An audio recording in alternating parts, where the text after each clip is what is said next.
Peace, peace, peace. Welcome to another episode of Wazadome TV. Today, I have a very, very special guest. It's a very intelligent brother. I've been following him for a while. He has great insights on what's going on in the world. Desjon Yisrael, man, I appreciate you for coming through. You finally Yeah, here. We made it happen.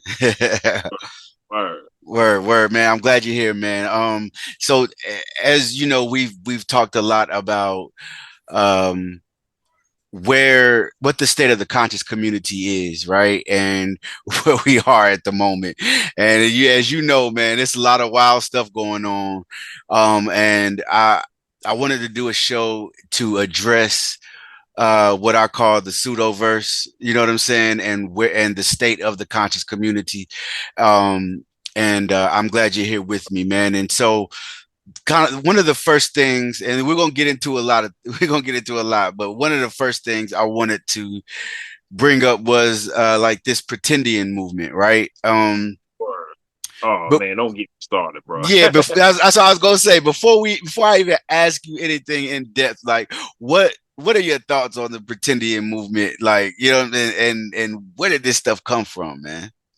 Well, I've been conscious for years. I mean, I told you earlier, my foundation come from the Honorable Elijah Muhammad, Message to the Black Man in America. I read that book as a teenager, and it gave me a lot of insight on what was going on. I mean, as far as being under the white supremacist system, that's why my foundation started. Hmm. And I dug into a book back when I was around 1920 called "They Came Before Columbus." I know you Yeah. well familiar and well versed with that by Dr. Ottoman Van Sertima. Hmm. And I think that what people have done is they took that book and try to rehash into them being indigenous to America.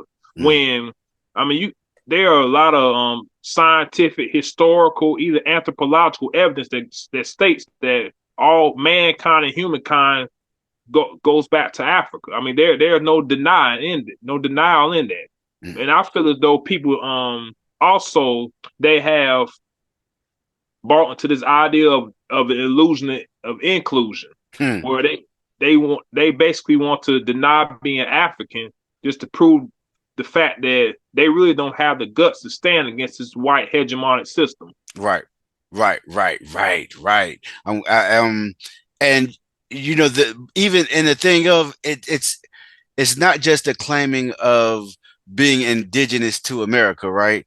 It's Mm-hmm. they're indigenous to they say they're indigenous to America, and then they spew anti-African rhetoric, and so Mm-hmm. you know that that's the Right. root of why that they are saying that they're indigenous is because it's self-hate and shame of who they are. And you kind of mentioned you know, Ivan Van Sertima's book, They Came Before Columbus, and that's the thing that I try to tell people is y'all aren't even making the claims Van Sertima made, right? Exactly.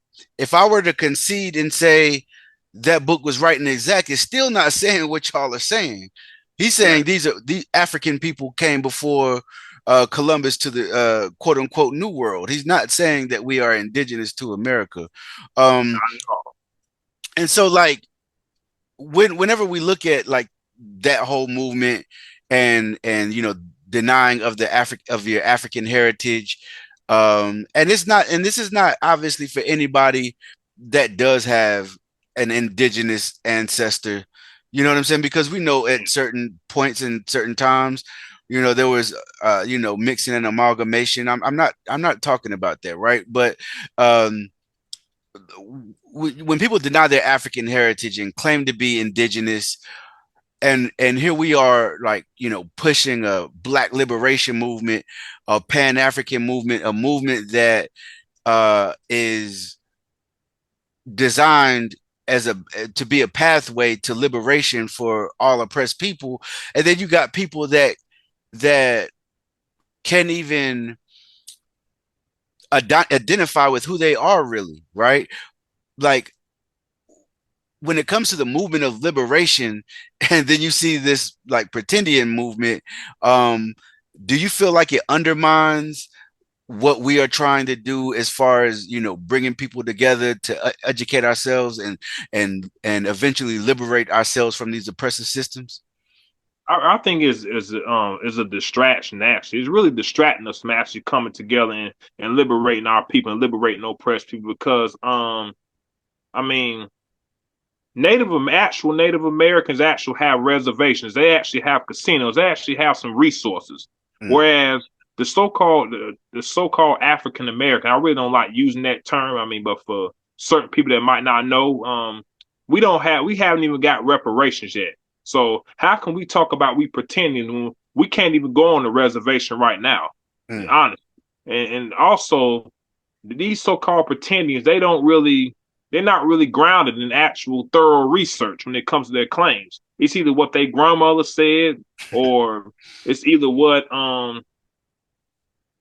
some type of, well, I've never been to Africa before. Yeah, Africans don't like us. right. That's another time I be hearing that Africans don't like us um when there's actually been Africans that actually, like, even Selassie with the 500 acres, the land grant in Shashamane, Ethiopia, where he gave oppressed people access to that land for supporting them in the war against the Italians. I don't Mm, know if too many people are aware of that history, but Africans have always identified, even with the Black liberation struggle, even Kwame Nkrumah in absolutely. his book in The Struggle Continues. He talks about how the struggle in Ghana for their independence is actually in comparison to the Black liberation movement, the Black Panther Party of the 60s. For Mm, them to deny that history is for them to be very disingenuous and dishonest. right. Absolutely. And one of the funny things that two things actually. Um, when it comes to being indigenous to America, indigenous people are fighting different causes, whether it's, land back causes, whether it's, pipelines being, like So with their water supply. And but these pretending dudes, they never there with them. You know what I'm saying? They never. they not. What is your cause, right? You know what I'm saying?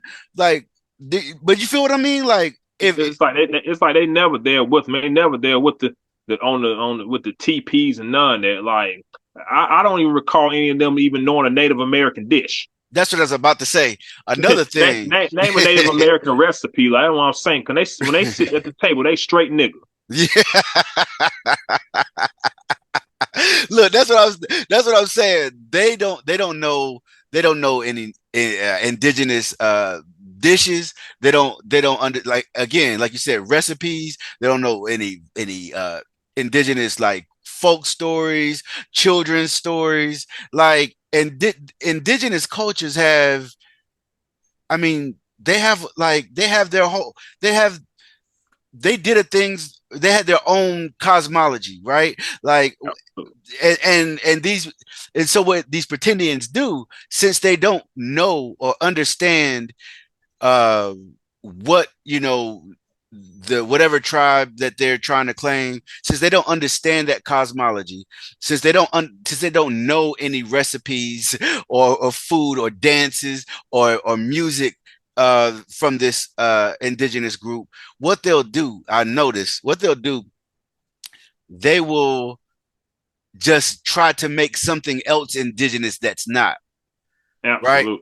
Like, they'll say, like, fried chicken, that's indigenous. You know what I'm saying? Because they Yeah, feel like, you know what I mean. And I've seen them do that with, like, Gullah Geechee people, to say, like, nah, like, the Gullah Geechee yeah, people are really indigenous, when we both know Gullah Geechee people will tell you that they African. You know what I mean? But what they have to do is, since they don't know any real indigenous culture, they have to make African culture indigenous culture. You know what I'm saying? absolute. And then furthermore, add to that, they haven't even thoroughly researched the 1866 Reconstruction treaties, which those treaties actually allow, like, native African freedmen to be free women to be adopted into the Native American Mm, tribes.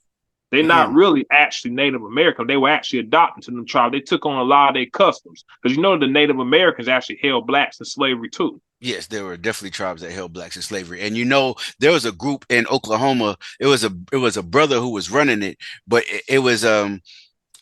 but what he was doing, it wasn't a group that where he was saying that he was indigenous. He was saying that his ancestors were either enslaved by this group or they were married into this group.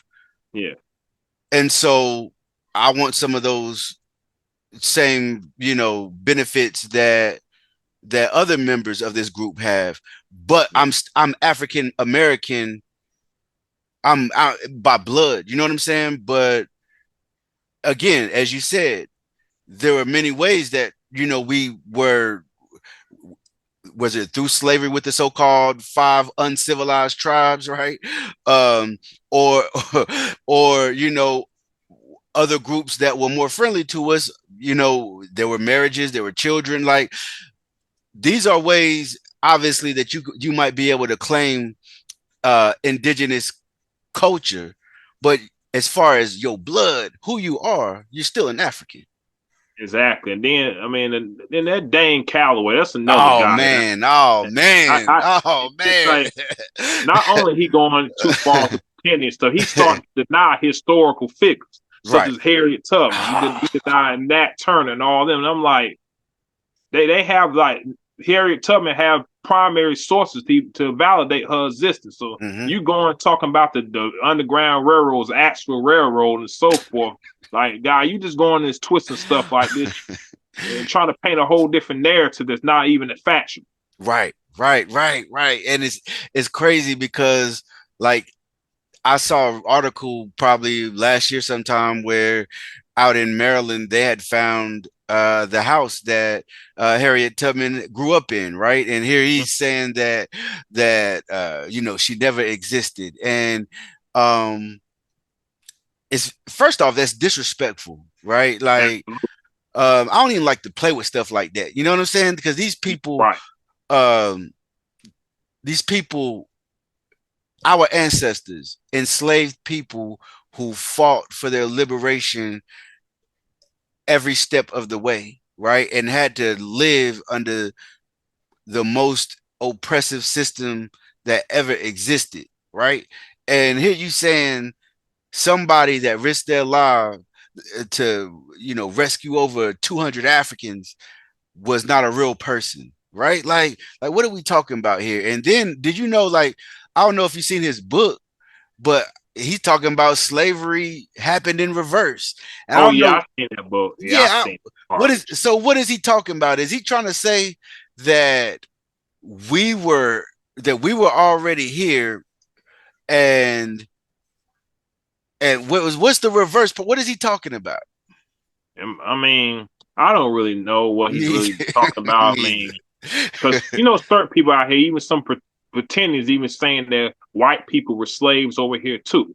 And Right. there's a distinction between indentured servitude and Hmm. slavery. Hmm. The Hmm. Irish over here were actually indentured servants for Hmm. 5 to 7 years, and they got land and they also infiltrated and permeated the police department too. Right. Right. So Absolutely. And it's in New York, like, it went from slave patrols to like police department. And the Irish were, so that's the thing, like you just mentioned, they were Irish Italians, they were adopted into whiteness, you know what I'm saying? that So don't ever act as if it was the same type of plight that they went through, that African people went through, a perpetual state of slavery. You know what I'm saying? and exactly and like it piggyback on where I started in the conversation. Like a lot of them is really afraid to actually confront this white supremacist system. So Mm-hmm. now they try and deny historical figures that actually fought Right. against oppression and try to fight for their liberation. Right. Right. And but that's the thing, because making up this fake history does nothing to free us. Right. Nope. It does nothing, absolutely nothing. And before we go on, to the, like, kind of transition from these weirdos, like, um it you're absolutely right whenever you talk about it's a distraction, um because I see people get so emotionally invested online about not being African and being Cherokee, and it's insane, right? And it's like you said, you know one of the first books that you read on this path was Message to the Black Man, and it was same with me. And most honorable Elijah Muhammad said that, you know the masses will be easily led in the wrong direction and hard to be led in the right Yeah. direction. And as we can see, they are, and they're not using any type of analytical skills, any type of research methodology. They're just like I saw a brother, I saw a brother on I believe one of those social media sites, might have been Twitter or Facebook, I don't know, but he was saying he doesn't care what the history book says. His grandma said that he's Cherokee. so so and she knows her experience, right? And before we go though, I want you to like, even if his grandma did say that, right?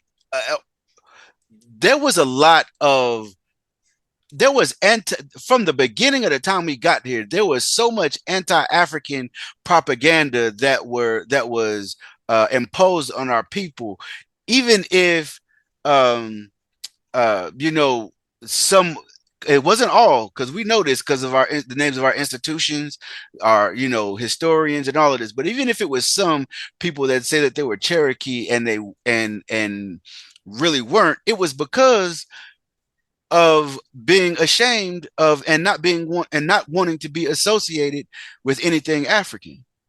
Yeah, and they also, furthermore, to add to what you just said, um, when they came over here via the transatlantic slave trade, which they tried to deny that too, but I Yeah. shut them down every time with that. Right. But that they African customs and traditions, they wouldn't even allow the drum and do all that when they Mm, got over here. So I think that since their history was erased being African and so forth, they've taken on a new identity. Well, I'm mm, Cherokee because I've been adopted to this tribe, or I'm Choctaw, or I'm Creek, or I'm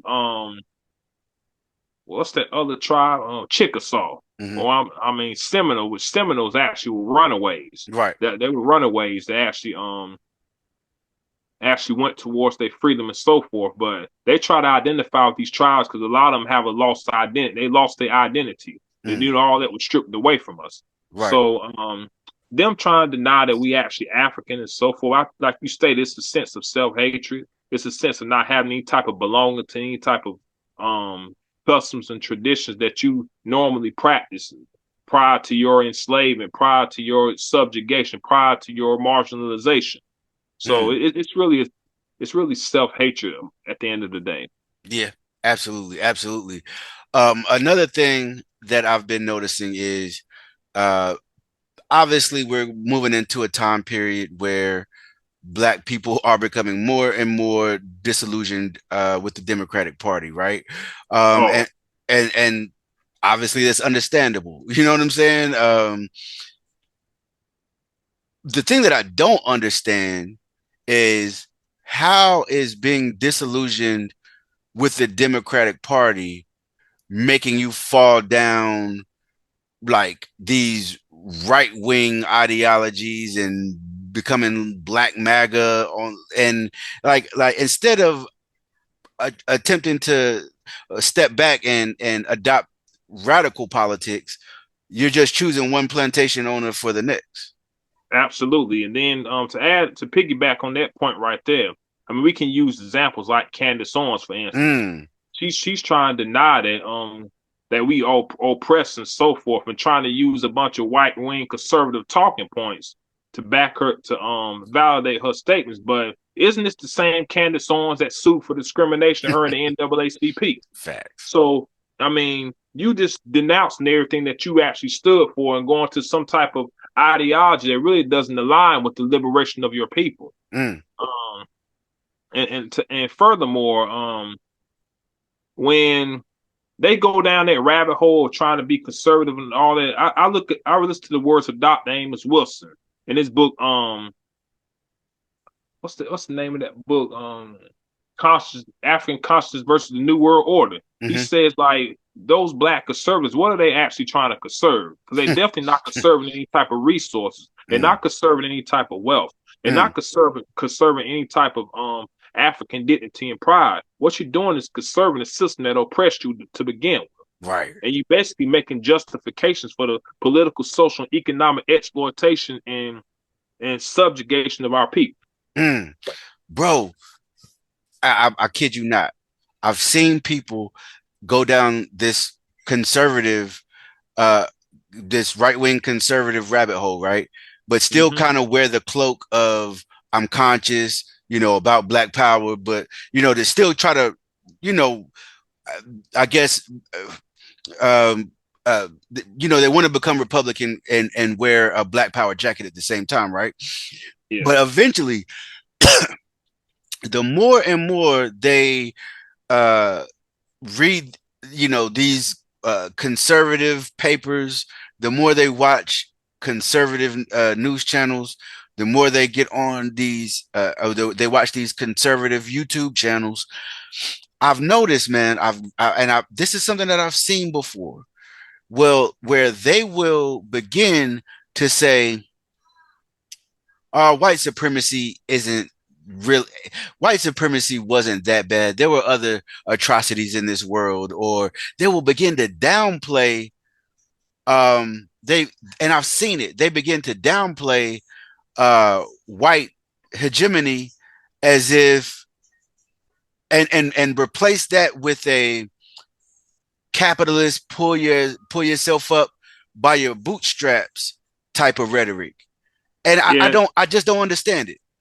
yeah. And it's like, yeah, the whole capitalist pull yourself up by the bootstraps. I mean, it's like, I mean, we always want to talk about race being race first, and I mean, I'm race first like Marcus Garvey, but we try to dismiss the class aspect of it. Mm-hmm. We don't look at the black bourgeoisie and how Mm-hmm. some of them are working to further marginalize the black working class. For Right. instance, like you have those that actually work with white city officials to further gentrify black communities. See, we Mm. don't look into and you got some of these so-called black bourgeoisie that's claiming that they're throwing some red, black, and green, but still Right. hold on to white wing conservative ideology. Right.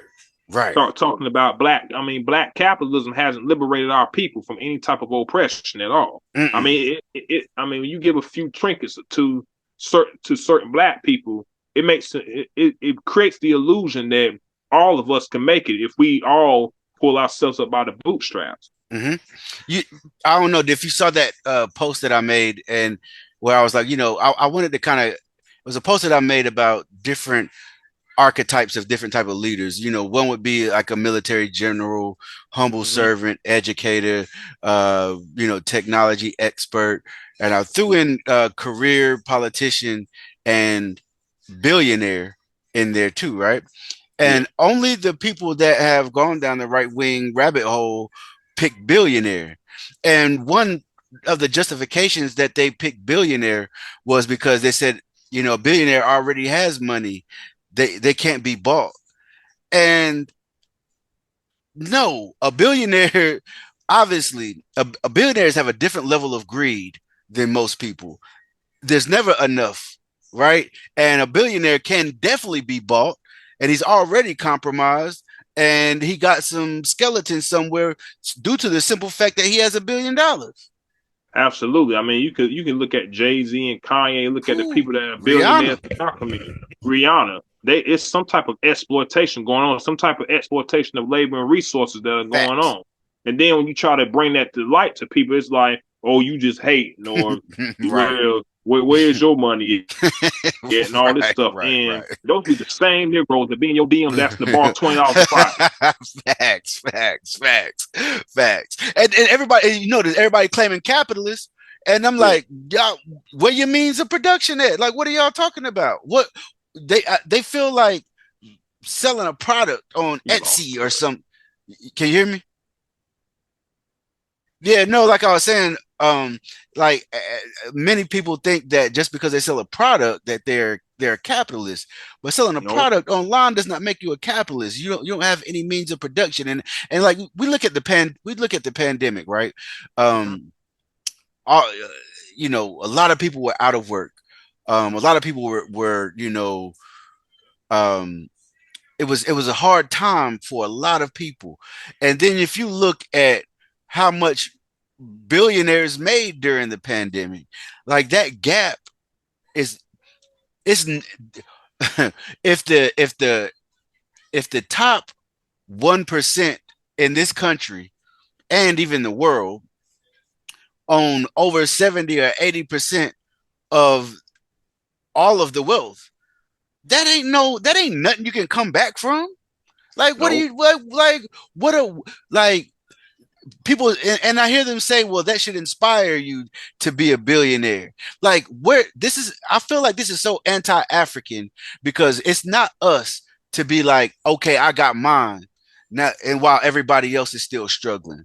You know what I'm saying? That's not even how we think. There's been studies that show that black people, when it comes to helping people out, whether it's through a real charity or helping family or helping neighbors or helping friends, nobody helps more than we do, right? And we, because this is who we are, right? So this whole idea of this rugged individualism that comes with this right wing conservative, that's not a radical idea and never will be.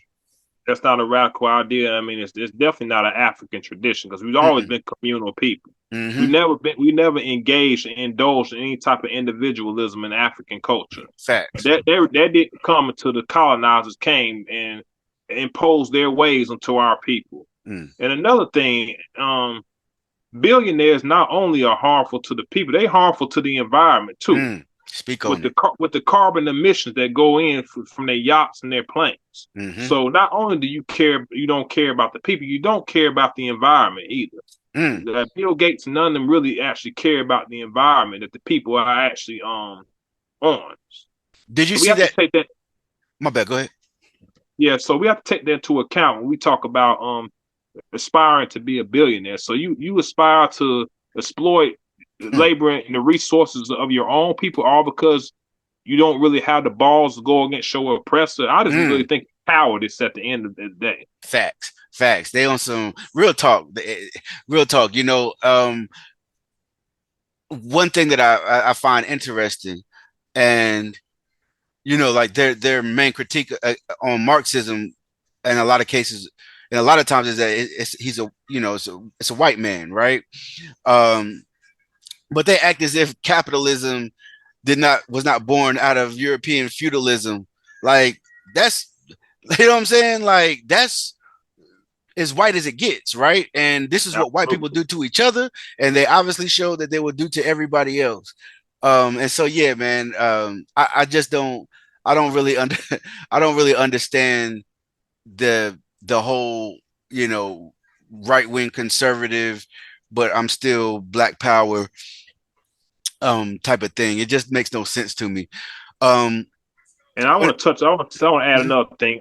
yeah. And I really think it's sort of like on the plantation. They bring the strongest slave out to the rest of the slave population and emasculate him and kill him to send a message out to the rest of them that Mm, y'all better not get out of line either.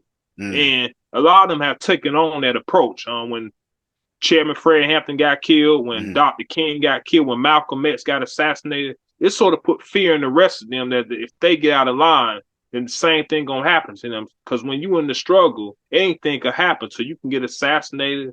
I mean, anything can happen to you. mm-hmm, So a lot of them adopted Richard Nixon came with the Black Capitalism Initiative, not to uplift the Black community, but to basically neutralize the Black power struggle.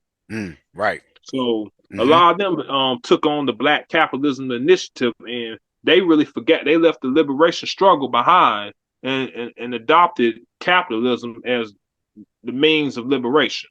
right. And it's so obviously weird to think that the system that is oppressing you is actually going to be the system that frees you only if you just work a little bit harder, right? Only if you Yeah. put in a little bit more hours and come up with that $1 billion idea. Like, no, it don't work like that. And something very important about you mentioned something very important about uh uh like the carbon emissions and pollution from billionaires. Do you remember the story like with Katy Perry?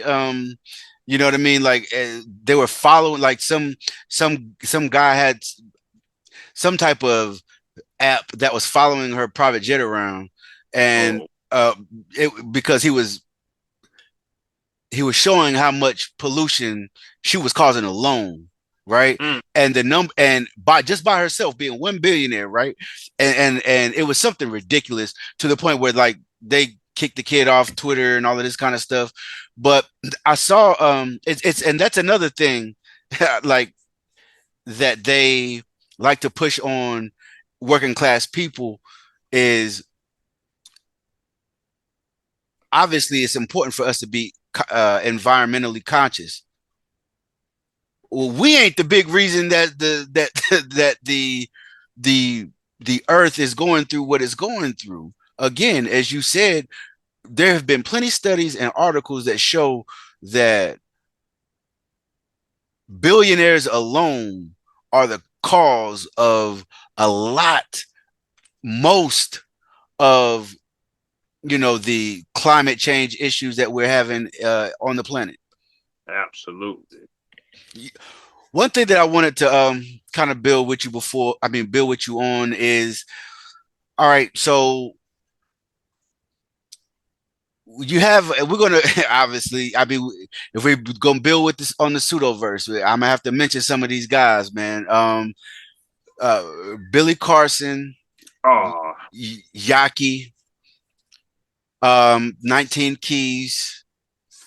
Um why are people so enamored with this type of individual and that type of rhetoric compared to people that are really teaching things about things like the imperialism, um, capitalism, and the ills of capitalism, our real history. Um, what's why are a lot of people so infatuated with that the pseudoverse compared to reality? well, that's sort of like a two faceted question. I'm gonna answer like in a two faceted manner. Um, I feel as though a lot of them have took what they learned from the church, from religion, and actually brought it into the conscious community. Mm, And they claim that they're against Abrahamic religion. They claim they're against any type of religious ideology and so forth. But then they retain those same religious ideologies. They just paint it over with a red, black, and green. They substitute one thing for another. And to touch on Billy Carson, touch on Yaki, 19 Keys, Earn Your Leisure, and so forth. A lot of them feel they have a feel good. They want to feel good. They don't want to actually put any time, any effort, any work into actually liberating themselves from this oppressive system. hmm. And those people that we mentioned actually tell them what they want to hear, as opposed to telling them what they need to hear to free themselves and their people. Right. So it really feels good for someone to tell them a pretty lie and to really tell them the ugly truth. Mm, right, because that ugly truth a lot of times going to require you to do something. Absolutely. And like we stated earlier, they really don't want to face the fact that they might have to be martyred for the struggle. Hmm. I mean, and they just want to somebody that's gonna get them really easy way out of actually fighting for your liberation. And they don't, and it seems like people don't understand, or they don't have an issue with the fact that it's not hard to tell that a lot of these guys are just really there trying to get rich. Grifters making money. Grifters, man, making money. I saw somebody say the other day, that like I had told you, I had called you and told you, man, but it was it was very interesting to see someone talking about the Yaki dude who has some really crazy health advice. You know what I'm saying? Um, and somebody, I think had made a comment about him being pseudo, Mm-hmm. and like all his followers came, like it was a lot, hundreds, and they were like, "Yo, I would rather listen to the black man that studied on his own than listen to anybody that studied this in a university, because those are white man lies, right?" And this whole, like, first off, that's childish. You know what I'm Yeah. saying? Um, and I'm not saying that there aren't agendas in the school system. I mean, we obviously know that there can be, but we're talking about people who are obviously studying a subject that have a certain level of discernment. Um, and just like any scientist will tell you, extraordinary claims need extraordinary evidence. And these people, they never have any like real type of evidence for these claims that they make, but they speak good. And like you said, it's feel good rhetoric. And I guess I guess that's what a lot of our people are taking a liking to at the moment.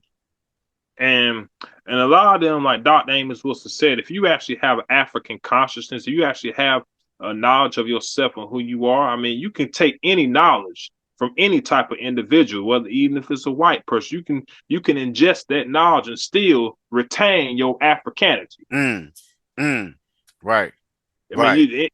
anytime you ingest any type of knowledge, I mean, you can still retain your Africanity if you actually know who you are and you certain about yourself. See, a lot of these people, they really not used to studying whatsoever, so they gravitate towards a lot of these people because, like we said, they make them feel good and they really don't require them to actually do nothing. Yeah, I mean that, and then not only the white man's education, white man system have an agenda, but some of these dudes out here have an agenda too that push people into a cult. And yeah. some of these cults out here can be very abusive towards the people too. Facts. Like we saw with the whole Nature Boy thing. Mm-hmm. And obviously that was one of the most recent, obviously, but yeah, I mean that's been going on for a really long time. When it comes to, you know, uh, learning things from a scientific standpoint, or learning some type of theory or history, I want you to talk to the people about how important it is to have proper discernment and to be able to vet your sources. Well, first of all, you need to have a multitude of sources. Have sources Mhm. that actually backup sources. That Hmm. backup sources. So you can actually come across make your point actually where it's actually plausible and is actually can be used to actually liberate not only yourself but your people. And I mean, you out here spreading lies and so forth. I mean, you're not really going to be credible as far as academia and scholarship. Right, right. Because the scholarship I've been seeing over the years, I mean, because I'm very seasoned in this. I've been Hmm. studying since I was a teenager. I mean, the scholarship I've seen over years has been very preposterous, and and the people not really like they just keep gravitating towards this falsehood because I mean they feel as though they looking for an easy way out of their oppression. They looking for an easy way out instead of actually doing the leg work in order to actually make themselves liberated. So. Absolutely. And like you said, you've been studying for a long time, right? And you know, just like I know, a lot of these works, when it comes to, especially when we're looking at things from like a Africana paradigm, Mm-hmm. a lot of these concepts are not easy. It's going to require you to study, take notes, Yeah, check sources, check more sources, and compared to just sitting back and watching a YouTube video that makes you feel good. yeah, That YouTube might make you feel good, but it's not what you need. What you need might not be that easy to understand at first, but it's what you need. And I think that we have to be more disciplined in how we study, because simply watching YouTube on a subject is not ever going to give you the full understanding of that said subject. And I feel like we have a lot of the quote unquote conscious community is kind of devolving into that, right? Like where I watched a YouTube video on this, and now I've watched several, and so now I'm an expert. When to really understand a thing, you're going to have to read about it. You're going to have to take notes. You're probably going to have to write your own thoughts and maybe an hypothesis on, or on a topic in relation to what you're studying. It's not always easy, and I think that's one of the deterrents for some people. yeah. And furthermore, you watch a couple YouTube videos and you all of a sudden uh initiate into the Ether priesthood. Yeah. All right. So check this out. So check this out. I'm glad you mentioned that. I'm glad you mentioned that. All right. So regardless to whom or what, whether someone is, you know, someone is a practitioner of African traditional religions, regardless to what you think about them, whether, you know, if you're strictly science or so, you know, I'm not here to talk about that, right? What I Absolutely. have noticed though, like, like you said, these are the same type of people that will say they're they're self-initiated in voodoo or self-initiated in Ifa, and it doesn't work that way. You're skipping rites of passage the same Absolutely. way you are skipping studying, right? Yeah. And I feel as though we should bring back the rites of passage in our community as well, Facts. especially with the men and the women, because and all we touch on the whole gender war topic too, Oh because man, yeah, we that got to go there. that right there is really causing a lot of division, and it's really setting a horrible example for the youth as well. Mm-hmm, mm-hmm. When Huey P. Newton said that the revolution is in the hands of young, and the young always inherits the revolution. I mean, how is it going to be a revolution when y'all back and forth with each other? And that's not even reality. It's really just on social media. Right. Right. And have you noticed like a lot of these questions with these so-called gender wars, a lot of, not all, but a lot of them revolve around money. So I'm like, I'm so like, y'all, are y'all mad at each other, or y'all really mad at the system that's keeping everybody working for you know, 40, 50 hours a week to get the basic necessities of life? You know what I'm saying? Like, And when you don't control the political, economic, and social reality of yourself and your people, mm-hmm, I mean that can cause friction within the household too. yeah. And Mm-hmm. and like the black man and black woman, I mean, they really coming up with really unrealistic expectations and standards. Yeah. I mean, because if you look at the racial wealth gap, you look at white wealth in comparison to black wealth. I mean, I think we were around like $20,000 in comparison to $100,000 for the median white family. Mm. So we ain't really no position to try to look down on the next person when Right. we almost have little to no wealth. But by the year 2053, we'll have zero wealth. The I trend saw that. continue. I saw that. Yeah. So we really have some unrealistic expectations. And it's really based on European standards. It's not really based on African standards. Mm. Mm. Yeah. Can you go into that a little bit more? Because like we don't really we try to adopt the nuclear family paradigm with the man, woman, and child, which I mean there's nothing wrong with having the man, woman, and child, but where's the extended family to assist? Mm. That's always been after Mm. we like we were saying earlier, Ooh, you we cooking? adopted communalism. So where's the extended family to actually help out Where's the with village? child care? Where's the village? Because the old saying goes, it takes the village to raise a child. Why aren't the elders taking in the grandchildren and actually teaching them? The elders actually were there. The seniority is actually there to assist in the village. Mm-hmm. Whereas we want to put them in a nursing home when they get old. That's not African. Mm-mm. Mm-mm. So Not at all. we've actually neglected a lot of African practice and adopted a lot of European practices for survival, Mm-hmm. but we also been indoctrinated with it, and it's been implanted into our minds and inculcated into our minds to where we basically try to put a black paintbrush over white ideology. Ooh. Yeah, man. Yeah, man. And I've seen that a lot, like with that so-called on both sides, with the so-called manosphere and Yeah, whatever they call the black woman version of that. Like I've seen that on both sides. It's these crazy um expectations, right? Um it's they're never talking about, it's never rooted in, well, first off, like, and I kept hearing the word being said in that in that latest Cam Newton interview that went viral, right, where he's talking to that coach Dr. or Bryant, Dr. yeah, Shane Bryant, yeah, yeah, they kept using the term high value when talking about somebody that got money, right? yeah, And so it's like, are we equating our value with how much wealth we have been able to accumulate instead of high value being, are you intelligent? Are you kind? Are you a good father or mother? Are you down for your people? Are you a revolutionary? Like that's high value. You know what I'm saying? Like simply having a couple $1 million does not make you a high value person.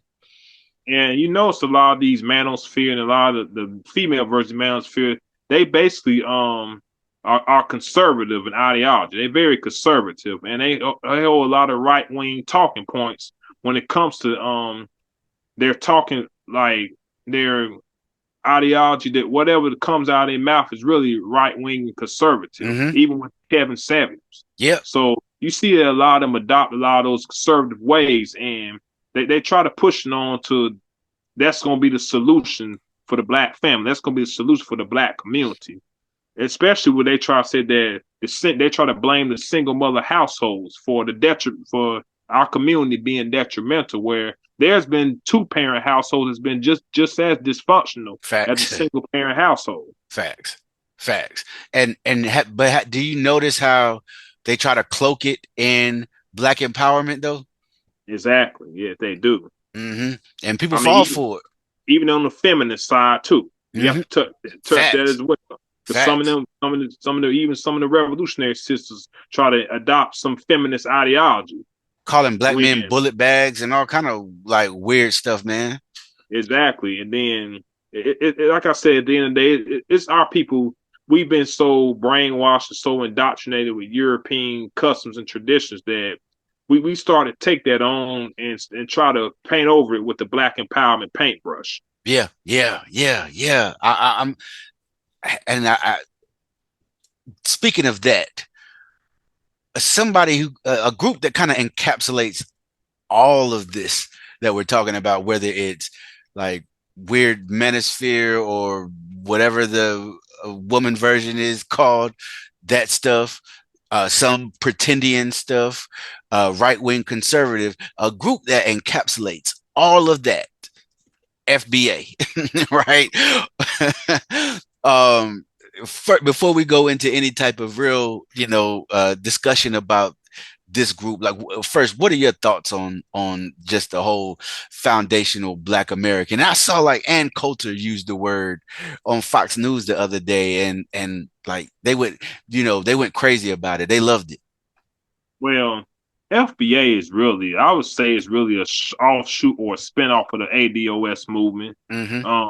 Because Tariq Nasheed, he's really biting off the Yvette Carnell Tone Talks movement Yeah, and basically yeah. trying to I guess call it separated, but I guess have the same goal, but it's like he adopted a bunch of anti-African stuff too. Mm-hmm. And when you know that years ago he was all for Africa, Yeah, he was Pan African. He said he was at especially least. on his hidden colors. With some of that information, there's pseudo, Correct. but Pseudo. that's another topic for another day. But I just feel the FBA is very divisive. It causes very strife and discord that's very unnecessary to the community. Mm-hmm. So I really if a person want their reparations, I have no problem with that because the reparations has always been the Pan African issue. So Yes. that's just make that plain and clear. Facts. But for you to hate on African immigrants and be xenophobic and so forth, it's not really helping to um, unify the African diaspora at the end of the day. Right. And they don't even want that. And they don't see the need for it, which I don't really understand, because if we're looking at this system as we see like some of the issues within this election cycle that are getting people really going, um, some of these issues are issues that are happening in Gaza, issues that are happening in Sudan, issues that are happening in Congo. When I say issues, you know what I mean. I just don't want to say the word and get it flagged. Yeah. But to think that a hegemonic power such as the West, like this issue is just a domestic issue and everybody should hold their own nuts, is so silly to me, because as we know, individuals do not be institutions. Do you not understand the internationalist aspect of what this fight is? The same way Martin understood, the same way Malcolm understood, the same way Huey understood, the same way Nkrumah understood, um, the same way Du Bois understood. But they claim to be in the footsteps of our ancestors who were freedom fighters on this land, but deny the ideas and our understanding that our plight is not just local. Our plight is wherever African people are being oppressed. Yeah. And these people that make these claims and try to separate the struggle between not American Africans and Africans of the diaspora, they really are not reading the works of Dr. King. They're not really reading the works of Malcolm X because they actually or other leaders because they've actually read their works. They've always identified the struggle of racism with the struggle of colonialism and imperialism in Africa, Mm. especially Dr. King in his "I've Been to the Mountaintop" speech. He Mm-hmm. actually touched on that where he actually met with Dr. Kwame Nkrumah Mm. when Ghana had gained its independence. Mm-hmm. Mm-hmm. He actually was over there with Kwame Nkrumah. There's a picture Facts. on Google. You Yep. can Google, and Yeah, it he went shows there. Kwame Yeah, he was Nkrumah there and in Dr. King. 57. Yep. And Facts. it shows that both of them Dr. King identified the struggle of racism with the struggle of colonialism over there in Ghana. Mm-hmm. He actually talks about in Why We Can't Wait how he was inspired by what Nkrumah was doing in Ghana, and for these, I know they keep saying that it's about reparations, but it don't feel like it's about reparations. You know what I'm saying? It's about ego and it's about stirring up more division because they really don't have the guts like we keep saying that fight against oppression and Yeah. marginalization. So they adopting whatever ideology they can to basically just to be a safe Negro and not stir up any discord, a bunch of not stir up safe any. a bunch of safe Negroes. You ain't lying, because that's exactly what it is. They will never be on anybody's radar as as a group that um needs to be watched because they're doing the bidding of the of white supremacy. You know what I'm saying? And like I this like this whole waving the American flag is bruh, like that's it's insane to me, like that we're here right now. Like, you know what I'm saying? Even a lot of white folks don't even wave that flag no more. You know what I'm saying? Like what are we doing here? Yeah, and then what really shocked me and sort of appalled me a little bit when I found out Yvette Carnell Tonto, the whole ADOS movement was actually a that Yvette Carnell sat on the board of PFIR, which is Mm-hmm. Progressives for Immigrant Reform. So Mm. basically, that was really a front group for Trump, Right, right, but right. all alt right wingers. Mm-hmm. So those people really have an agenda to really be anti-African, anti-black people anyway. And When a lot of us really think that they really have our interests at heart, and I really think that Yvette Carnell Tone and they are poverty pimps. yeah, yeah, exactly. They are poverty pimps. Yvette Tone, Tariq, they, yeah, you know, and I'm glad you mentioned like kind of the origin of ADOS because as you can see, it's not hard to tell. Like, do you see how like if someone commits if there's a video or um or a video or an article of um someone who wasn't born here committing a crime here, right? Mm-hmm. They start sounding like white supremacists, man. Like, Yeah, like send them back to where they, send all of them back. Like, yo, like this is not who we are. We don't talk like this. and then they don't understand that Kwame Nkrumah went to college here in America. Facts at HBCU Yep, Kwame Nkrumah was actually educated by and Namdi Azikiwe. James Agri of Livingstone College, Mm, who taught him Garveyism. mm, So I mean, for people to say make those claims that we don't identify with the African struggle when Africans they've been coming over here to be educated, not only be educated, but they've actually have reached out to us numerous times. Hmm. No, Absolutely. I mean for repatriation. Hmm. I mean, but I just feel as though we lost our identity, so we want to do everything we can to not be an African. Right. But it looks like now we're pivoting to wanting to do everything that we can to be an American and hope and pray that we are accepted as one. Yeah, and hoping like Dr. Bobby E. Wright said in his racial personality book that we were hoping that these people have a moral sway when they've demonstrated time and time again that they don't like us Yeah. as a collective. Right. Right.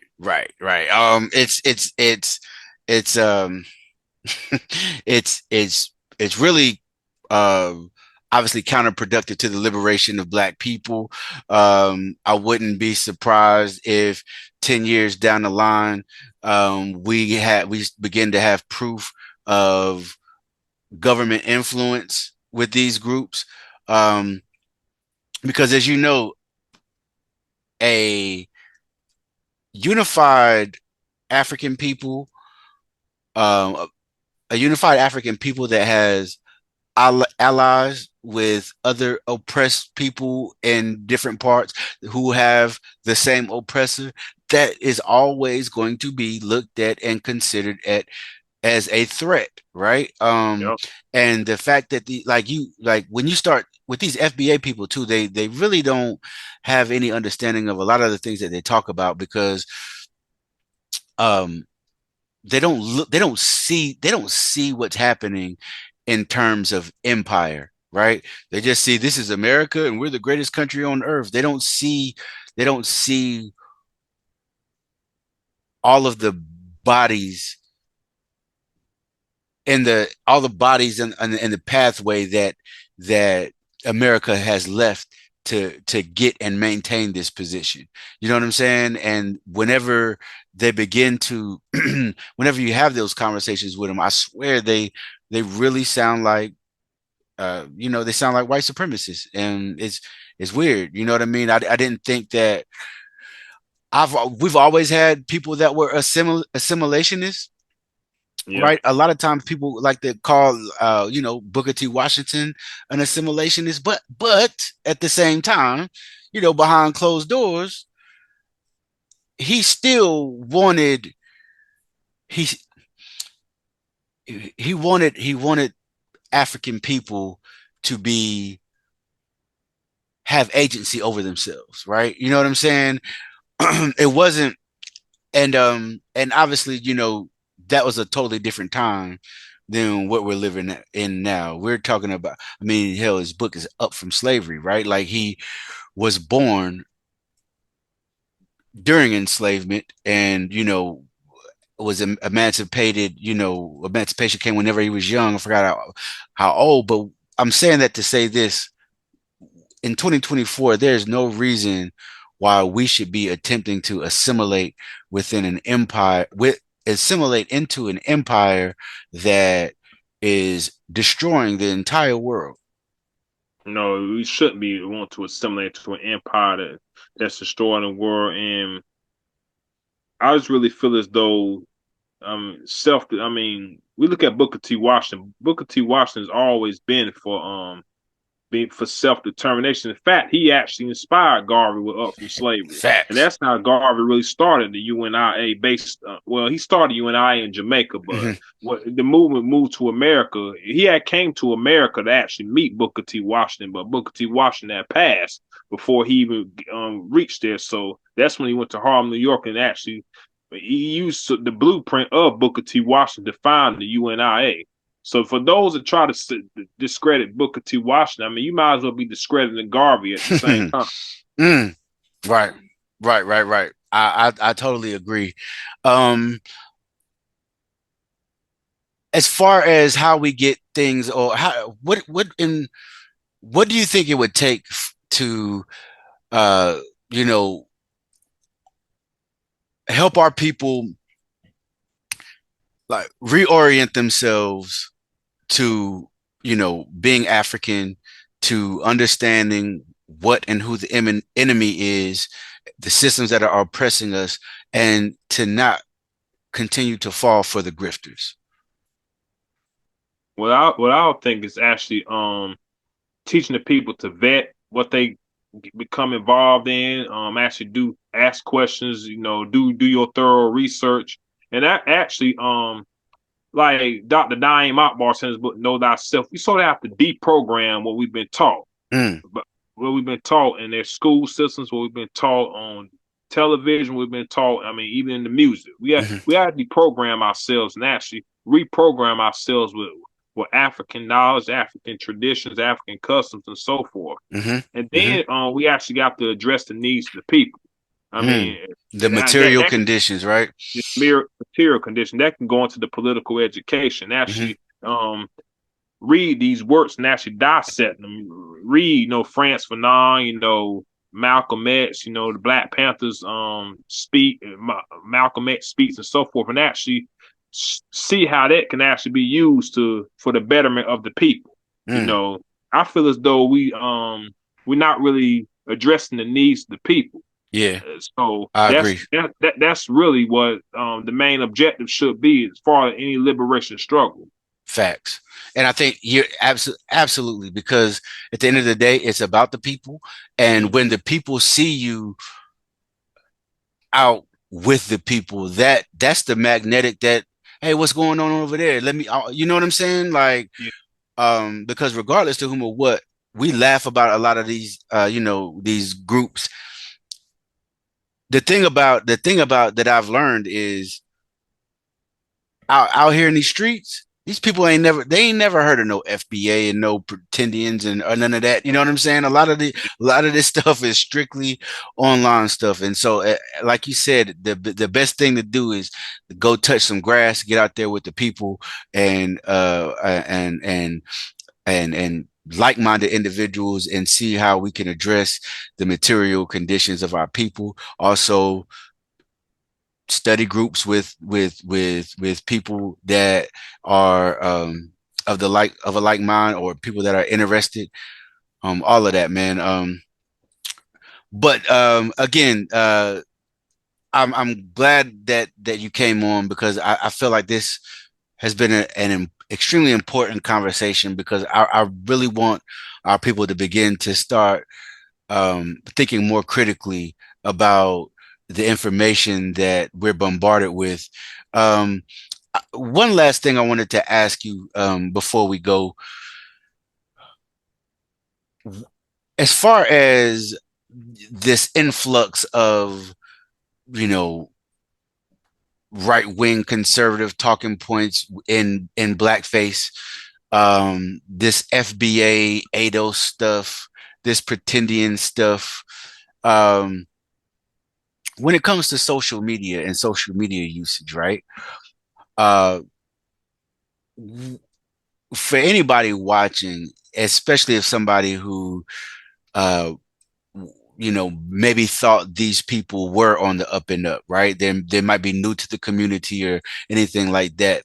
As far as social media goes, what role do you think social media has in the dissemination of so much wrong and false ideologies in history?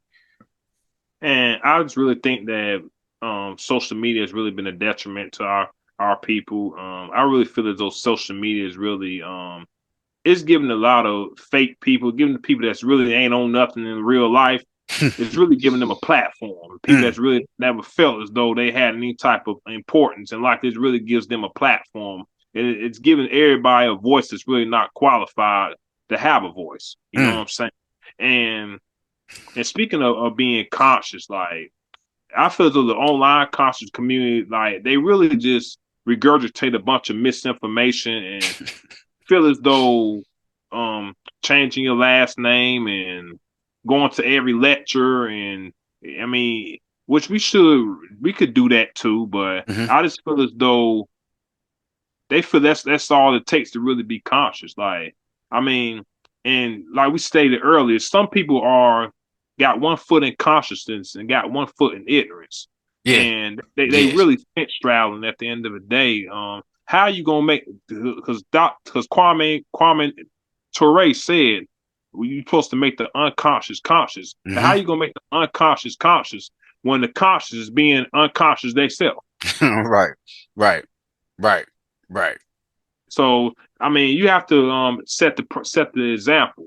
I Hmm. mean, bro, hey, one of the brothers on a post said that you should have self development and self improvement. I feel as though self improvement is not really taught in the conscious community no more. Mm. Eating better, taking care of your health. I Hmm. mean, we can point out all the inadequacies. We could point out all the negatives of Elijah Muhammad. One thing Elijah Muhammad laid the blueprint on is how to eat to live. Hmm. And I feel that's not really addressed enough in the community. Yeah. Like being conscious is more than just taking on an African name or just attending lectures and reading books. It's actually taking care of your body, being conscious of what's around you, It's a being way of conscious of life. your health. It's a way of life, absolutely. So we have to implement that into practice. Hmm. Taking care of ourselves. I mean, because you can't. Like I told somebody like in the inbox of that, you can't call yourself a revolutionary. You can't be part ready for no revolution if you're not really in shape. Mm. Right. Right. I mean, it's funny you said that. I saw um a socialist sister I know say that, and people were mad, but if something popped off and you ain't in shape to defend yourself, that's it's a real concern. I mean, because I highly doubt that a person on diabetes and dialysis can fight any revolution. Mm. Right. And so, like, that's why I said that proper diet and exercise. Kwame Nkrumah touches that on that in Handbook of Revolutionary Warfare on physical training and Hmm. exercise. Hmm. But like for any type of protracted struggle, you have to be in shape. You have to have the stamina and endurance to endure any type of revolution or battle. And if you're not in shape to do so, you out of breath before the revolution starts. Like, it's really no need to even like be a part of it. Yeah. Absolutely. Absolutely. Um, Brother Desjon, man, it's been an honor and a pleasure to have you on. We got to run this back and do this again sometime. Absolutely. Man, Can't wait. yeah, same here, same here. I appreciate you for coming through. This has been a great and powerful bill.